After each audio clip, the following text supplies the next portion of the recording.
So hey guys, welcome to another ranking video. We have finally reached the final act from Silksong. Act 3 is upon us, and I'm going to rank the bosses from easiest to hardest as always.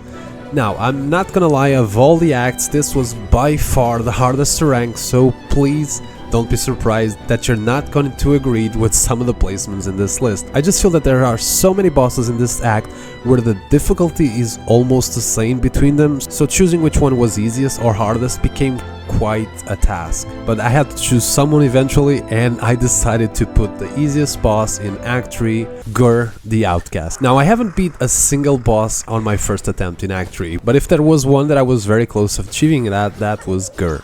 Now this boss has like 2 attacks, that's it. Like, he does a charge attack and he throws like these little things that look like saws that then expand, and outside of that he just jumps off to scream and then he announces where he's coming from. And that's why I think he's the easiest, the fact that he announces where he's coming from. Like, you can position yourself waiting for him to show up, and then you can get lots of hit while he's throwing the little saws. And even though I got hit a lot in this fight, it wasn't much of a big problem because I was getting so many hits every time he showed up. I was always healing all the time. So yeah, of all the bosses in this act, the difference is crazy tiny, but I think Gurr might just be the easiest one. Now for my number 14, I decided to go with the Bell Eater, and this is a boss that only gets like the upper hand to Gurr because this is a boss that is probably gonna piss off players like me. Like, I'm a very greedy kind of player. I just like to be on top of the bosses and just hit them over and over again. I'm not the big fan of waiting to attack the bosses. And with this guy, you kind of have to wait for it. You kind of have to have patience to get to the right moment to attack, because this boss is like absolutely huge and there's like 2 parts of him, and he's just throwing these red things around the arena. And you basically can like hit him once and then you have to run away and then wait for him to do all the attacks, all the, those red balls going around the arena, and then maybe you can get a second attack. And I'm not gonna lie, I was getting a bit bored with this. So even though I only died like, I don't know, maybe 2 or 3 times, it's definitely a boss that is gonna test your patience. So if you're really good at being patient, this will probably be the easiest boss in the entire act for you. But for me, I'm not a very patient person, so eventually I died a few times, and that's why I'm gonna give him the edge over Gurr The Outcast. Now for number 13, I have another boss that completely destroyed my patience. Palestag is one of the most annoying bosses in the entire game. Like, eventually I'll do like a ranking where I'm gonna, put the worst to best bosses, the entire 46 list. And you can bet your ass that Palestag is gonna be way down in the bottom, because I absolutely hate every second that I fought this boss. And now this guy pretty much only has one attack. Like, he throws these discs in the air, and then as the more you hit him, like the more discs show up on the screen. And this seems like crazy easy, but at a certain point there's so many discs going on in the air that it gets kind of easy to get hit, and eventually I died. And when I died, I got sent all the way back to the beginning of the level, man. And I was like, what? No, this cannot be real. I don't have to go again through Lost Verdania entirely just to get to this boss, but I had to, man.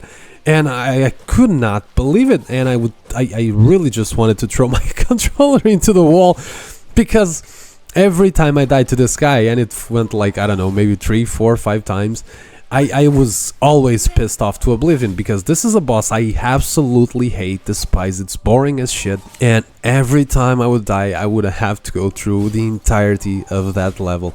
So I hate this boss to oblivion, and I'm gonna give a bit of the edge to the other 2 other bosses, because the run back can mess with your nerves so much that you're gonna play like shit fighting this boss. This boss is crazy easy on paper, but again, if you make one mistake and die, you are gonna get crazy angry of having to go through the entire level again, and it becomes very possible that you might die again, and that's what happened with me. And from a terrible boss, guess what? We're gonna go to another one that is not very good.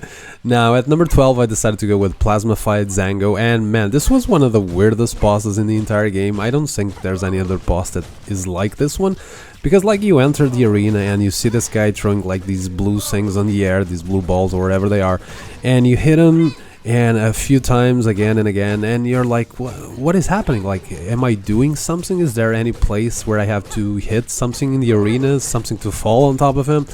Because it didn't seem like I was doing nothing at all, and eventually I died, and I'm like, what the hell? There's gotta be some different way of killing this guy.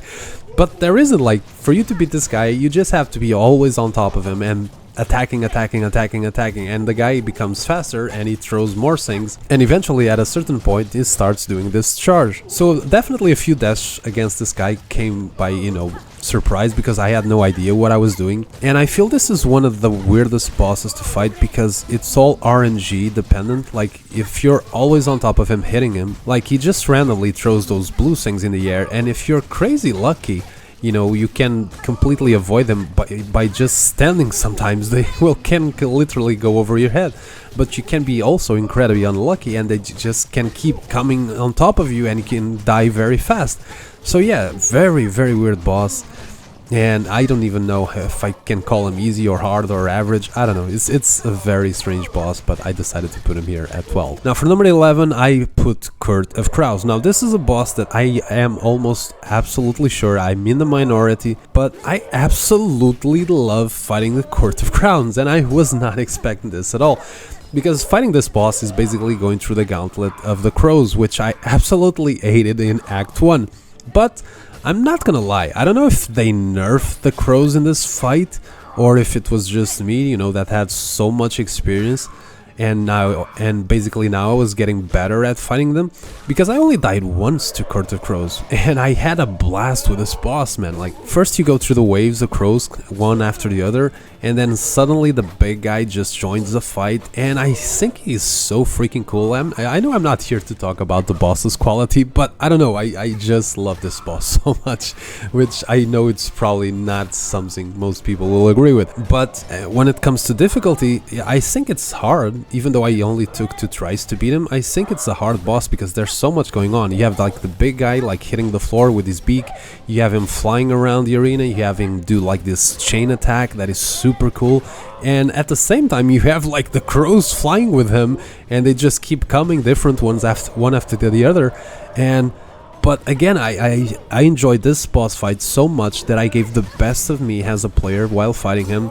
So I only died once, and because of that I cannot put him higher on this list. But yeah, super cool boss. And at number 10 I have Watcher at the Edge, and I don't know what to say about this boss honestly, because I kind of feel bad for putting this boss here.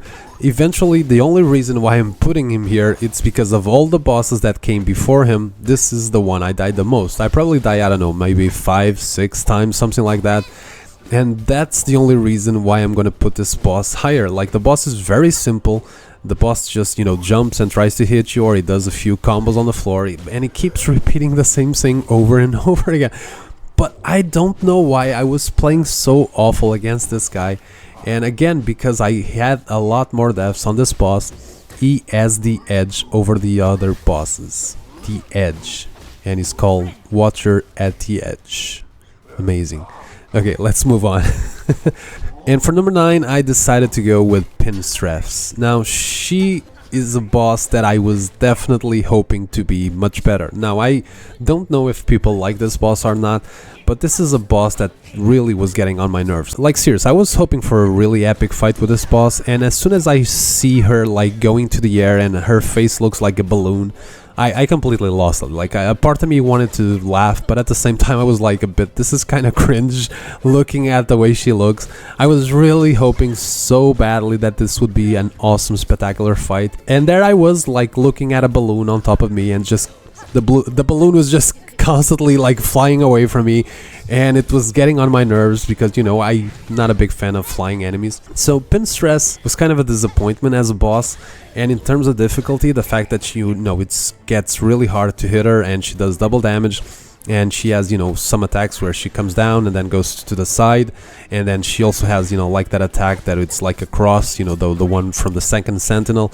So I did die quite a good amount of times to Pinstress because again, she really gets on my nerves by the way she flies all over, and you have to chase her the whole time, and it became so hard to hit her. But I don't know, man. I just feel like calling this boss more of a disappointment than a difficult boss or anything. It's just a boss that will get on your nerves, and eventually you can die quite a good amount of times to her. As for my number 8, I decided to go with Crust King Khan, and again, the same way as Pinstress. I'm not gonna say that this boss is a disappointment or anything, I actually like this boss a lot, but the difficulty from this boss is not high in any way or shape or form. It's kind of an easy boss, to be honest, but there's so much in this fight that can mess with your head. And the first thing right away is the fact that you have to fight 4 gauntlets just to get to him, and eventually if you beat the 3rd you get like a checkpoint, so for you to have to fight him again you only have to beat the 4th gauntlet and then you can fight him.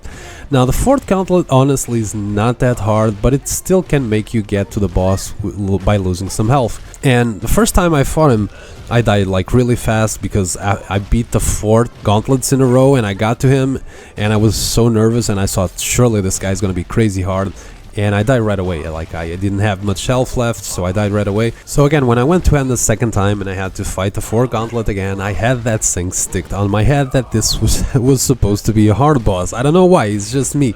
I just had that thing fixed on my head, and I was playing poorly, man. I was dying over and over again. I don't know, I probably died like 5 or 6 times, and eventually I just kind of told myself like, what am I doing, man? Like, this boss is crazy easy, man. Like, he keeps repeating the same attack over and over again. He announces with 10 days in ahead what he's going to do, and I still am dying. So after I kind of had this conversation with my brain, I just focused and I just beat him right away, like, and I was like, why? What happened? Why did I die so many times? But again, I think it's a boss that can mess with your head a little bit because of all the gauntlets, of all the insane work that it took to get to him.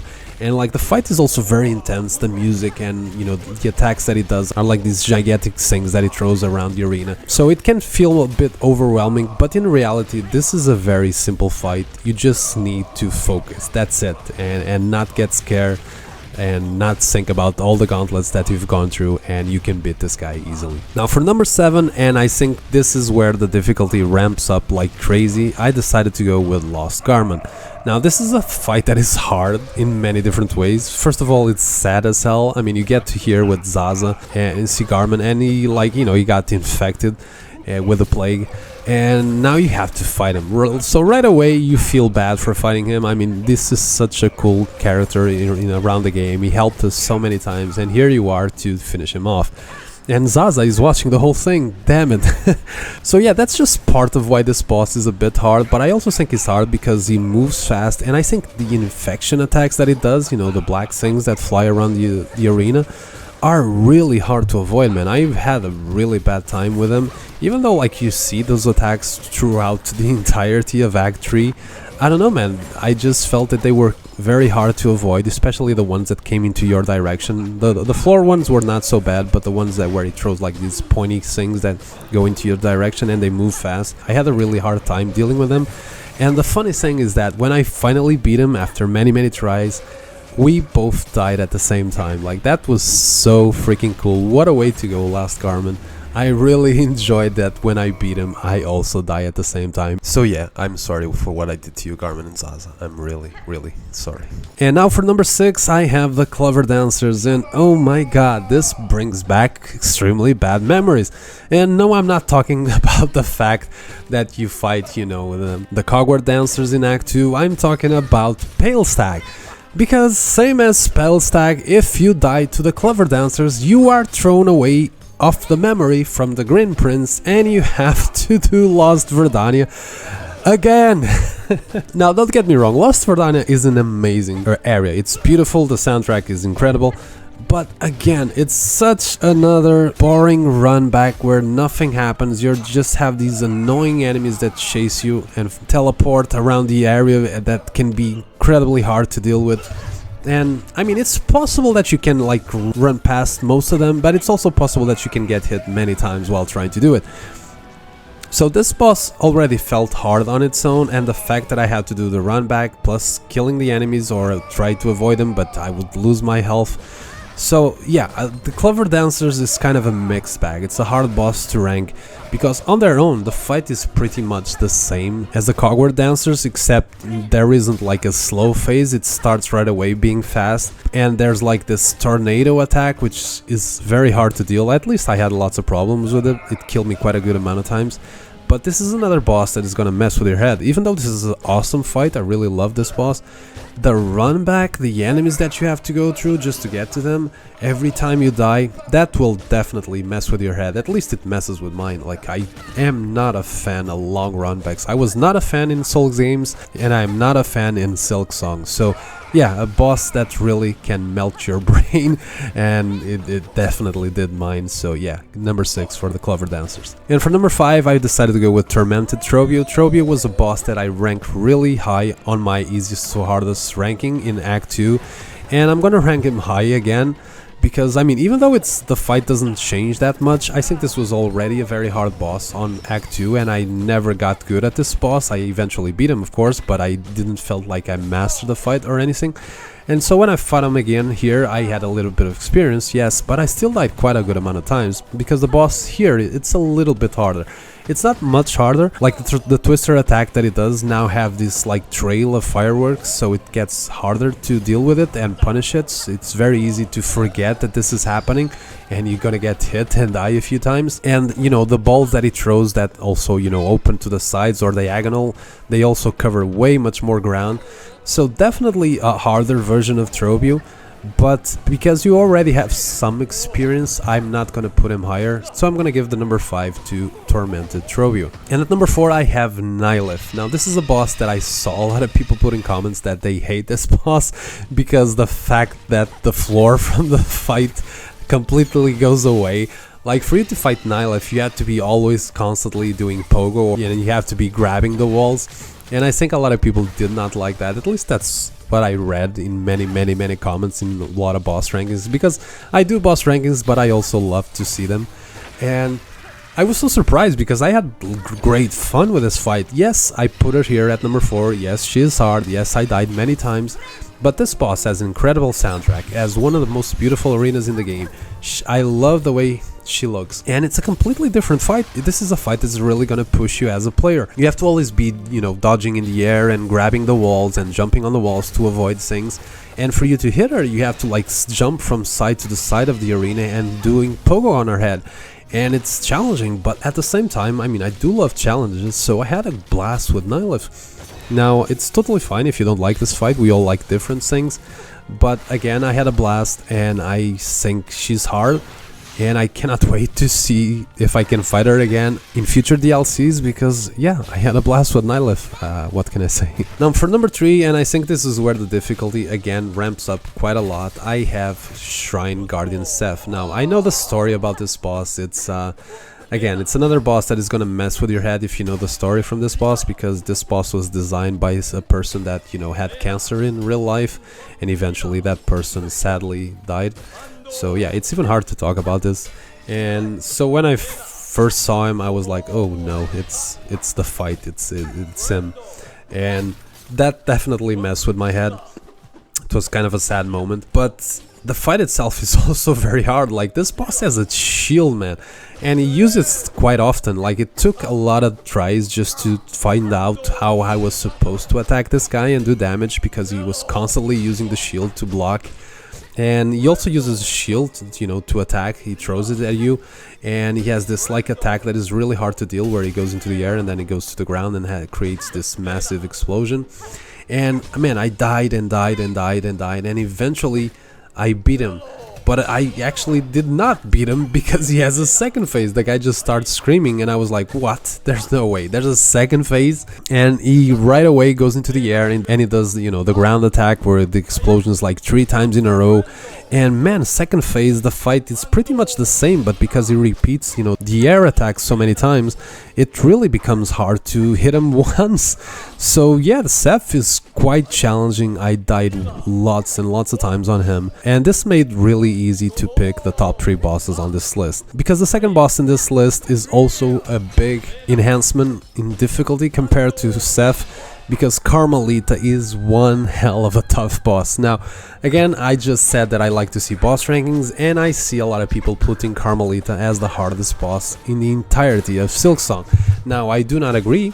I think she's the second hardest of Act 3. If she's the second hardest of the entire game, well, you're gonna have to wait for my next list to find out, because either I will do a top 10 hardest bosses in Silksong, or I will just rank the entirety of the 46 bosses one by one. I don't know, I still haven't decided yet. But Karmelita as a boss, my god, does she kick ass. First of all, you have this gauntlet, and some bosses have some easy gauntlets, but I don't think that's the case with Karmelita. At least for me, I struggle with the ant enemies. They are really annoying. And you have these new enemies at the end of it, like you have these two giant ants that just keep flying over your head, and it's very easy to get to the actual fight with Karmelita with your health already down, so that's a big problem. As for Karmelita herself, she is fast, she blocks, she has a good amount of moves, and she does double damage as expected.